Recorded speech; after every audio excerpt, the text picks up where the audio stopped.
si tengo tiempo de hablar con ella, porque ya afecta directamente a nuestra cuestión.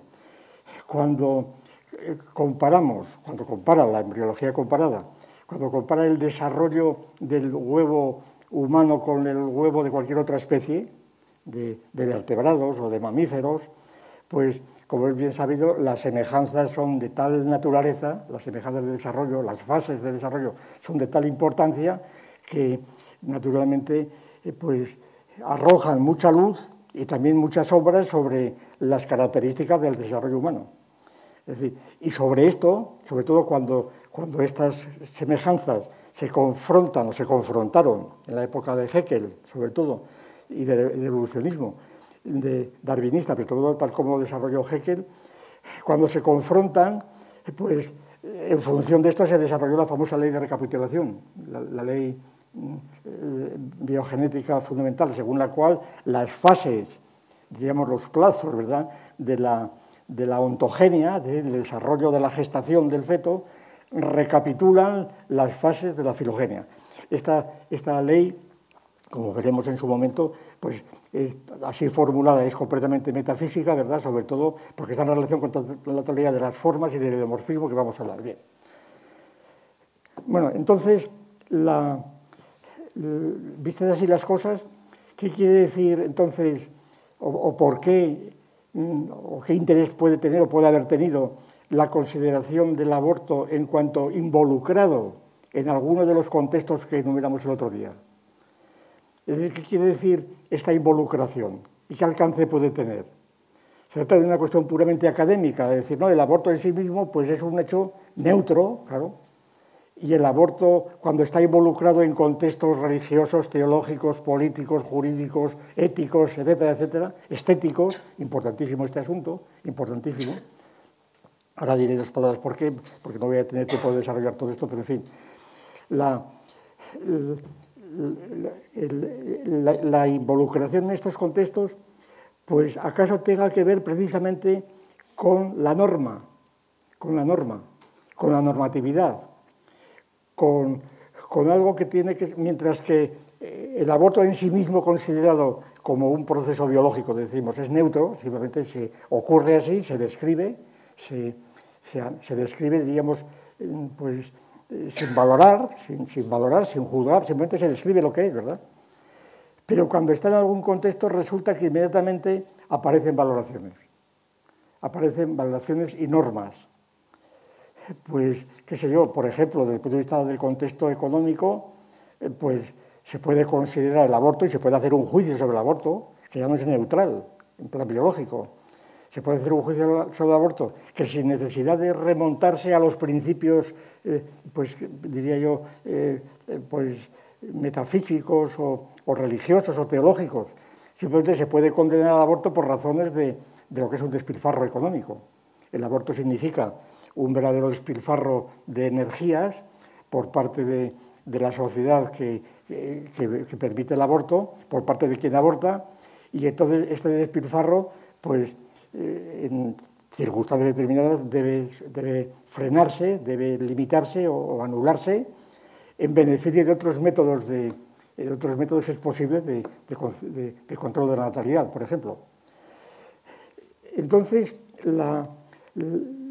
para dar un paso más, seguramente se puede ensayar, aunque a título de ensayo puramente, se puede ensayar la siguiente correspondencia.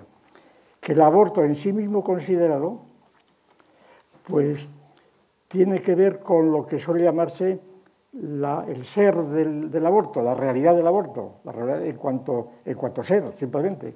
Mientras que cuando está en un contexto aparece el aborto como deber ser. Aparece la categoría del deber ser o de la valoración, es decir, las relaciones del ser y el deber ser. Distinción, como sabemos, pues clásica, pero que está generalmente, porque la distinción procede, ha sido tratada sobre todo por moralistas, por éticos, que está sobre todo circunscrita al deber ser de tipo ético-moral. Lo que yo quiero subrayar cuando hablamos de contextos es que este deber ser no es simplemente ético-moral, puede también ser estético, puede ser económico, como hemos dicho, puede ser jurídico, de otros muchos tipos, ¿no? Y entonces el deber ser tiene otro sentido diferente y la introducción del deber ser en este punto, anticipo lo que quiero decir, no es una cuestión ajena, diríamos, al ser, sino que está en la propia entraña misma de lo que significa el aborto, desde el punto de vista filosófico. Por lo menos según el enfoque que voy a intentar dar al asunto. Es decir, el deber ser es completamente fundamental para la propia realidad del asunto. Entonces, cuando hablamos en este final de una perspectiva ontológica del aborto, la perspectiva ontológica, claro, por definición es la perspectiva del ser, ¿no? El ser, la realidad, pero el ser es el aborto en sí mismo considerado. El aborto desde el punto de vista más neutro, simplemente lo que hay. Y entonces, pero este ser no queda agotado, si es que a este ser pertenece el deber ser. Si es que el aborto está no por abstracción, sino realmente, sobre todo el aborto humano y en general, el aborto sobre todo intervenido, el aborto provocado, está siempre incluido en algún contexto, es la cuestión. Es decir, el aborto, lo que es abstracto es el aborto en sí mismo. El aborto en sí mismo considerado biológicamente es una abstracción cuando estamos hablando del aborto intervenido, del aborto provocado, que está siempre en algún contexto, económico, religioso, jurídico, ético, estético, etcétera, etcétera. Y entonces, si está necesariamente incluido allí, pues el deber ser pertenece al ser, dicho de este modo. No es una cuestión ajena, ¿verdad? Primero vamos a exponer lo que es y luego vamos a valorar. No, la valoración aquí, o la norma, es la tesis que yo voy a defender. La norma está completamente incluida en la propia realidad del aborto en sí mismo, y el aborto en sí mismo es una pura abstracción, porque no hay nada que esté separado de nada, y en este caso el aborto en sí mismo está unido a los contextos. Digo esto para salir al paso de ciertas actitudes distantes, llamadas filosóficas, ontológicas, pero que en realidad son filosófico-neoplatónicos, por así decir. Recuerdo un famoso pasaje que muchas veces hemos citado de Plotino en las Eneas, cuando dice más o menos, dice, el sabio no se preocupa por lo que pueda ocurrir en el asalto de una ciudad, en su incendio, en las masacres, en las violaciones, ¿verdad? El sabio considera estas cosas como cosas que ocurren, ¿verdad? No toma partido por ellas y simplemente las contempla, ¿verdad? Y entonces, esta es una perspectiva que puede tomarse y se toma muchas veces ante el aborto. Simplemente ocurre esto, pues ya está, ¿verdad? Ocurre esto.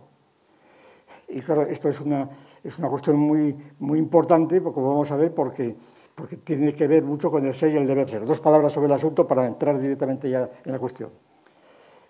La distinción entre el ser y deber ser, como es bien sabido, pues se hace proceder de un famoso pasaje de Hume en el Tratado de la Naturaleza Humana, un poco forzado, porque Hume no dice propiamente esto, pero en fin, se toma casi como referencia siempre, y se bautiza, desde Moore y Russell y otros muchos, ¿verdad?, y Searle, etcétera, se bautiza con el nombre de falacia naturalista, la famosa falacia naturalista, que es un tipo de sofisma, según muchos, de falacia, que viene rodando por todos los libros de lógica y de teoría de la ciencia, etcétera, etcétera, sobre todo de lógica.